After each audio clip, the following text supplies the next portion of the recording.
ایک دوسرے کے پاس آکے آگ کے پاس ارد گرد بیٹھ گئے اور تواتر سے سب نے ایک ایک اپنی کہانی سنانی شروع کر دی۔ سب دوست اس بات پر متفق ہو گئے کہ چلو آج ہم ہارر کہانیاں سناتے ہیں جس سے بہت مزہ آئے گا، کیونکہ ماحول بھی ایسے ہی ہے، کچھ رات کا اندھیرا ہے، ہر طرف اوک عالم ہے، تھوڑی تھوڑی سی دوری پر پرندوں یا کسی چیز کی آواز آتی اور سرسراہٹ سی ہوتی پہاڑوں اور درختوں کے بیچ میں سے۔ انہوں نے سوچا کہ کہانیاں سٹارٹ کرتے ہیں۔ ہوتے ہوتے ہر ایک نے اپنی اپنی ایک داستان سنا دی، کسی نے اپنی گھٹی کہانیاں سنا دی، کسی نے کسی اور کے ساتھ ہوئی کہانیاں سنا دی۔ سب اپنے اپنے بستر کو سونے کے لیے تیار ہو گئے۔ بون فائر جو کیا تھا انہوں نے، وہ آگ یوں ہی جلتا چھوڑ گئے اور اپنے بستروں میں، اپنے ٹینٹوں میں، 2 سے 3 ٹینٹ تھے ان کے پاس، 2 4 دوست ایک ٹینٹ میں چلے گئے سونے کے لیے، دوست الگ چلے گئے ٹینٹ میں۔ رات کو 2:30 3 بجے کے وقت کسی کو بھی صحیح سے نیند نہیں آ رہی تھی، وہ سب کروٹ پہ کروٹ بدل رہے تھے۔ یہ چیز انہیں تھوڑا سا پریشان بھی کر رہی تھی۔ ایک دوسرے سے آپس میں پوچھتے کہ کیا دوست تمہیں نیند آ رہی ہے؟ تو وہ کہتا نہیں، کوئی چیز ہے جو مجھے تھوڑا پریشان کیے ہوئے ہے، یا تو یہ رات کی اندھیرا، یا تو یہ خاموشی مجھے عجیب سا ایک ڈر کا سا سامان دے رہا ہے مجھے، جس کی وجہ سے مجھے نیند صحیح سے نہیں آ رہی۔ اسی طرح سیم دوسرے فرینڈس جو دوسرے ٹینٹ میں سو رہے تھے، وہ بھی ایک دوسرے سے پوچھ رہے تھے کہ کیا تمہیں نیند آ رہی ہے؟ تو وہ یہی کہتا کہ نہیں، مجھے بھی کچھ خوف سا آ رہا ہے، کہیں تو دور سے یوں لگتا جیسے کہ کوئی بھاری سی قدموں سے چلتا ہوا کہیں ایک کونے سے دوسری طرف جاتا ہے، آواز آتی ہے اس کے چلنے کی، جو کہ بہت ہی بھاری سی چیز ہے۔ اب ان کا یہ خیال تھا کہ ہو سکتا ہے کوئی جانور ہو، کسی بڑے سے جانور کے پاؤں کے چلنے کی آوازیں ہیں، مگر انہیں یہ نہیں پتا تھا کہ ان قریب یہی آوازیں آہستہ آہستہ پہاڑیوں سے ہوتے ہوئے خاموشیوں کو چیرتے ہوئے ان کی طرف آ رہی تھی۔ جہاں پہ ان کے ٹینٹ لگے ہوئے تھے، بیچ میں انہوں نے آگ لگائی ہوئی تھی، وہ آہستہ آہستہ بجھنے کو آ گئی تھی۔ اب ہوا یوں کہ یہ تینوں ٹینٹ والے دوست ایک دوسرے کو آواز لگا کے کہتے ہیں کہ کیا تم نے سنا؟ یہ بھاری سے قدموں کا کوئی جانور ہے یا کوئی اور بلا جو نیچے کی طرف آ رہی ہے؟ تو دوسرا ٹینٹ والا بولتا ہاں، میں نے بھی سنا، یہ تو کوئی بھاری سی چیز ہے جو آہستہ آہستہ ہماری طرف چلتا ہوا آ رہا ہے۔ چلو دوستو، سب نے یہی کیا کہ بلند آواز سے دعائیں، درود، کلمات یا کل شریف پڑھتے ہیں۔ سب نے دلوں میں تھوڑی سی اونچی آواز میں پڑھنا شروع کر دیا، مگر ہوا یوں سڈنلی خاموشی سی چھا گئی فضا میں۔ اب سب چپ کر کے لیٹے رہے اپنے اپنے بستروں میں۔ اچانک ایک طرف سے ٹینٹ کے جس کونے پہ ان کا ایک ساتھی سویا ہوا تھا، اسے عجیب سا فیل ہونے لگا۔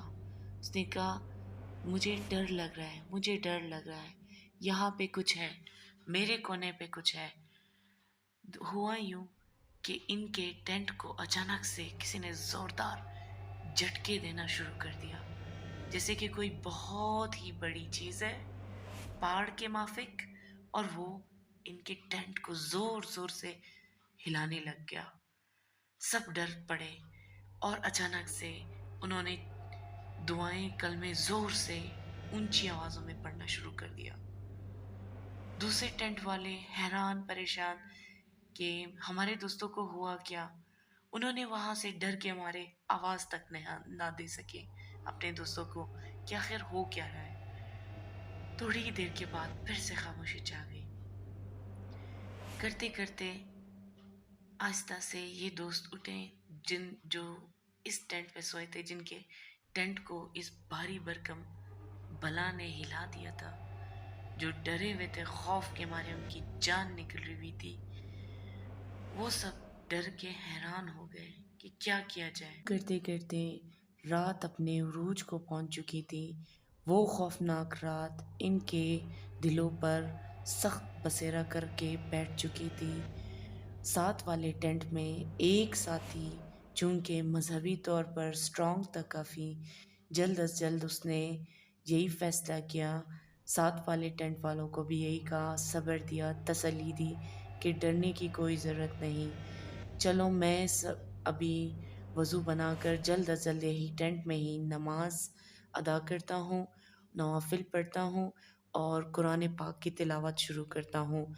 پر آپ سب سے یہ گزارش ہے کہ خبردار ٹینٹ سے باہر قدم نہیں رکھنا۔ یہ کچھ ٹائم ہے، خاص وقت ہے جس میں جنات کا بسیرا ہوتا ہے۔ یہ صرف اور صرف انسان کے خوف، دل و دماغ پر خوف طاری کرنا ہوتا ہے۔ ڈرنے کی ضرورت نہیں، میں آپ سب کو بچا کے ہی آج کی رات آپ لوگ کو نکال لوں گا۔ میں دعائیں کرنا شروع کرتا ہوں، آپ سب بھی پڑھتے رہو، باہر مت نکلنا، مت نکلنا۔ اسی طرح ساتھ میں ٹینٹ کے دوسرا جو لڑکا لیٹا ہوا تھا، بالکل اسی ایج پہ دروازے کے ڈور والا جو انٹرنس جگہ ہوتی ہے، جہاں سے اس بھلا نے اپنی پورے فورس لگا کر ان کے ٹینٹ کو زوردار ہلایا تھا یا جھٹکے دیے تھے، جس سے ان کے خوف سے جان نکل چکی تھی۔ وہ لڑکا آہستہ آہستہ کرتے کرتے بخار میں چلا گیا اور ان کے دوستوں نے کہا کہ اٹھ جاؤ، کچھ نہیں ہوگا، اللہ کا نام لیتے رہو، ڈرنا نہیں، ڈرنا نہیں، ہم سب تمہارے ساتھ ہیں۔ مگر اس کی آنکھیں اوپر کو پلٹنے لگ گئی تھی، پر انہوں نے اپنے دوست پر پانی دم کر کر کے اسے پلانا شروع کیا، تھوڑا سا اسے ہوش میں لے کے آئے گئے اور یہی تسلی دی کہ بس اب کچھ ہی دیر رہ گئی ہے، صبح ہونے والی ہے۔